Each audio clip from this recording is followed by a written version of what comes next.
हम पहले राज्यों के विश्वविद्यालय में पहुंचे, फिर दिल्ली आए, केंद्रीय विश्वविद्यालय में पहुंचे और पहुंचते पहुंचते ये एक बात मुझे अच्छे से समझ आई कि जो हमारे अमेरिकी साथी पहले बोलते हैं कि आधुनिकता की समस्याएं हैं, लेकिन मुझे बाबा टिकैत या अन्य हमारे दूसरों की लड़ाइयों को कहीं पर भी कोई कॉन्ट्राडिक्शन नजर नहीं आता। आधुनिकता क्या, मॉडर्निटी, और मॉडर्निटी क्या है, रेशनलिटी, और रेशनलिटी क्या है, C2+50 फॉर्मूला से MSP 2, ये रेशनलिटी है। रेशनलिटी क्या है, भैया हम बिजली का बिल नहीं देंगे, आप बिजली का करोड़ों अरबों रुपया, ये मॉडर्निटी है, ये रेशनलिटी है, ये आधुनिकता है। आधुनिकता को आप जिस तरीके से कॉन्ट्राडिक्ट कर रहे हैं किसानों की मुहिम से, किसानों की लड़ाई से, ऐसा कोई कॉन्ट्राडिक्शन आधुनिकता और हमारी लड़ाइयों के बीच है नहीं। हमारी समस्या ये होती है कि हम जब अपने हकों को देखते हैं, अपने हक हुकूक की बात करते हैं, तो हम नैरेटिव कहीं और से उठाते हैं और वो नैरेटिव, वो आइडियोलॉजिकल पोजीशनिंग जो है वो एक दिन घूम फिर के हमारे खिलाफ चली जाती है। जैसे आइडेंटिटी पॉलिटिक्स हम करते हैं। बाबा टिकैत के जीवन से हम एक चीज तो बहुत आसानी से सीख सकते हैं, समझ सकते हैं कि किसान की कोई जाति धर्म नहीं होता है। बाबा टिकैत जब तक जिंदा थे BKU एक था, आज कितने BKU हो? हिंदू किसान, मुस्लिम किसान, सिख किसान, बुद्धिस्ट किसान, सारे किसान एक जगह एक ज्यादा होते थे। कितनी जगह बटे। उसके बाद में हमने मुजफ्फरनगर भी देखा, हमने बहुत सारे जातीय दंगे भी, जातीय लड़ाइयां भी देखी।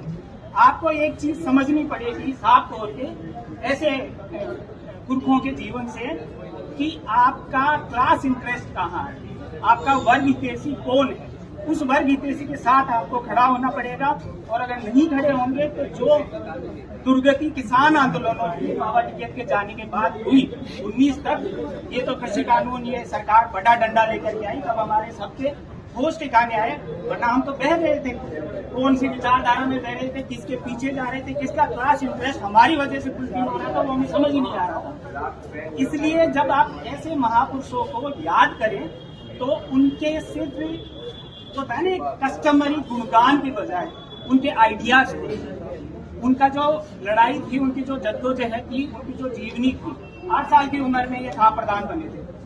आप सोचिए 8 साल की उम्र में खाप प्रधान बने, पढ़ाई लिखाई से इतना वास्ता नहीं था, लेकिन अपने जीवन के अनुभवों से इस देश के इतिहास के सबसे बड़े किसान नेता, संघर्ष करने वाले ये बने। वहां पर गांव में रह करके देहाती जीवन जीते हुए उस देहाती नैरेटिव और उस लैंग्वेज के साथ उन्होंने जिस तरीके से लड़ाई लड़ी, वो एक काबिले तारीफ चीज है।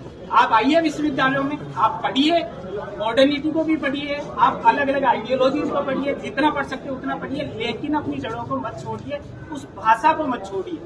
जब आप भाषा छोड़ते हैं तो भाषा के साथ अपनी पॉलिटिक्स छोड़ते हैं, अपना क्लास इंटरेस्ट छोड़ते हैं, और वो क्लास इंटरेस्ट और पॉलिटिक्स आपकी छूट गई तो आप समझिए कि आपको खत्म किया जाएगा। आप और ये एग्जाम्पल आप NCR के इलाके में देख सकते हैं। जो किसान कम्युनिटीज थी, उनकी भाषा छूटी, उनका जो पारंपरिक काम था वो छूटा, और उसके साथ उनका क्लास इंटरेस्ट भी मर गया। अब आज आप इनविजिबलाइज इन पावर सेंटर्स में। तो हमारी जिम्मेदारी है, हम सब लोग यहाँ हैं, जितने हैं उतने काफी हैं, बस थोड़ा सा देख करके, सोच के, समझ के और सुधार करके चले। शुक्रिया। बाबा टिकैत जिंदाबाद।